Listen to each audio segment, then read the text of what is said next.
Yeah, when people read it, right? Yeah. Who became interested in the fishing industry in the early 1960s, purchasing the FD Moana from George Cronin of Greymouth. She was originally skippered by Albert Dodger Cronin until Basil had the red, which built into Maru, whereupon he moved Dodger across to skipper her and Brian was coaxed across to run the Moana with a 70-year-old Decky Jack Cook. The Moana was powered by a 35 horsepower, 3-cylinder lister, and they fished from the Grey River, unloading to Nelson Fisheries alongside 9 other boats working out of Greymouth, and every cray season 5 of them would head south. Brian Brian said. said, the old lister was crank start, and there was a bit of a system to fire her up.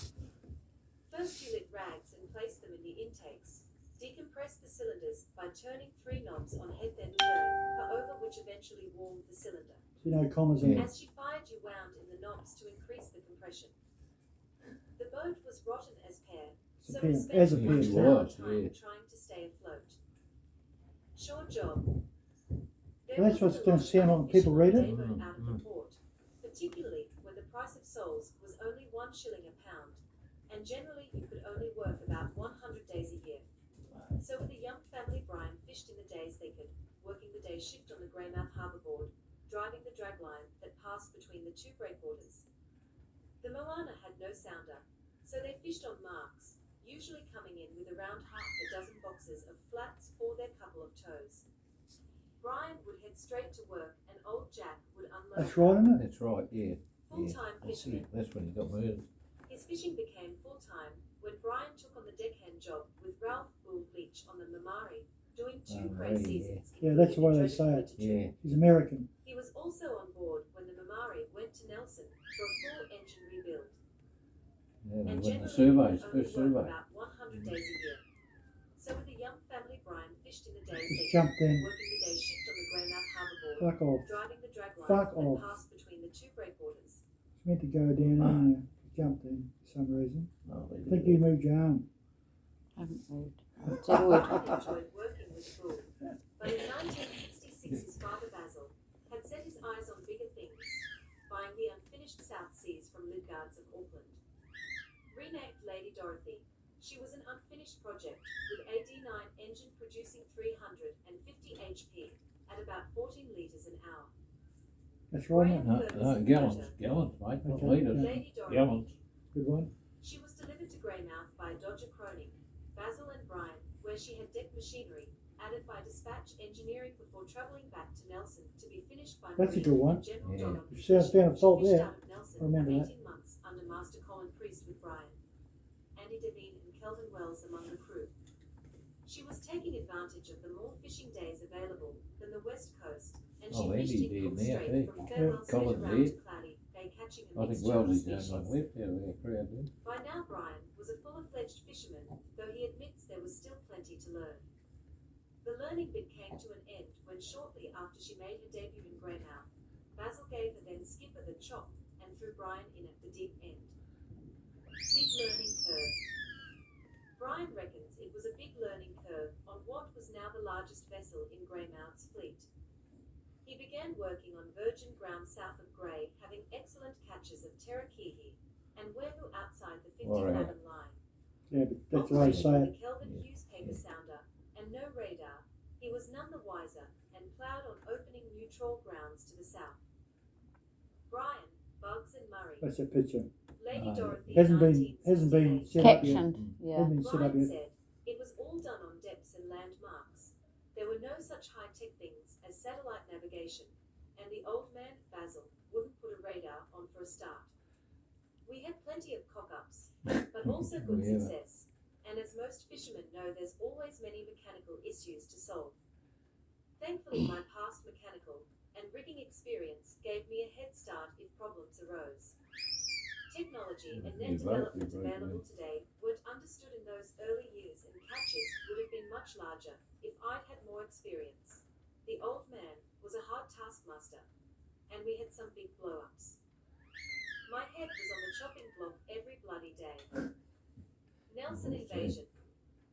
Good catches aren't a secret for long, particularly when you are unloading to a company that has several large trawlers in Nelson, and and it wasn't long before the Golden Star under Rick and Albie Trujillo were on the grounds along with the Boston Seafire, Gary Cooter, Courtney and the Lady Hamilton and Mike Wells, along with Sea Lord 1 and 2, Green Pastures, Lord Nelson. Over it. He'd had enough after about his 10th sacking in 2 years and pulled the pin. His brother Murray took the wheel while Brian took off on a completely tangent driving a dozer Complete through from tangent, the probably Arawatta changed. River near Jackson's Bay to the Red Hills behind Big Bay over a period of about 5 months, putting a road through for a survey party. Basil Piner's Debbie Jane and This Brian picture. Murray. Yeah, Jackson Bay Wharf on a nice southwest day. Murray had been working for the sea harvester vessels in Nelson and had a good understanding of deeper water fishing operations. The sea came calling again when Brian put an offer to Nelson Fisheries to purchase the Mamari. Head of Nelson Fisheries Peter Vella agreed, but only on the proviso that their long-term skipper, Bull Leach, came with the package. So the Good old morning, team bye-bye. was reunited again. That's right, isn't it? Yeah, it's dead true. Not Yeah. a bad drop. Old Phil Vella wouldn't sell it. This took long, I think. Brian said, I made a deal with the Bull. He could do the craze, and I would be crew, and we'd change around for trawling. I knew the old Bull was a bit of a drinker, so to cut him back a bit, I bought 2 half-gallon jars of vodka instead of bottles. We were picking the gear up at Big Whiskey. Bay. Yeah, vodka, that's right, he did We'll too. have to go to Milford. We are almost out of water. That I crowd, said, see. I just dipped the tank this morning and there's plenty. No, we were off to Milford for water. When I checked the half-gallon jars of vodka, they were empty. He drank a gallon in 4 days FFS. Fuck's sake. He did, yeah, oh, blast. Recycling. He's having sneaky beats on me, The see? old Bull never done any washing. He just put his gear in a bag, and when he ran out of clothes, he tipped the bag up and started at the bottom again. It's dead Paul true. thought that he was a terrific bloke to work with, very easygoing. Brian had a successful association with the Mamari, but as in all fishing operations, it wasn't a smooth ride. Mamari on the bricks in Jackson That's that Bay. picture there. Yeah. She broke her mooring in Jackson Bay during a northerly gale and ended on the rocks. She remained watertight, but bent her propeller, and she was towed off on the next tide to await a tow to Greymouth and a major refit. Business is business. You told me this. Yeah, that's true too. This tow was done by the Lady Dorothy, then run by my brother Murray, and culminated in another war with the old man. When we got to Grey, the old man said, "That will be $1,900, please." I said, "You bloody old bastard, you've got to be joking. All the tows and extra shit I've done for your boats for free, and you're charging me that." For that. Basil said, "Business is business." I was Oh, absolutely yeah, and furious. family don't count. A couple of That That's was what he days said, ago, my exact, quote him verbatim, and family don't count. You Yeah, didn't tell me that. I went out, yeah, that was his threw a words. line on her, then promptly marched into the old man's factory and said, "That will be $1,900, please."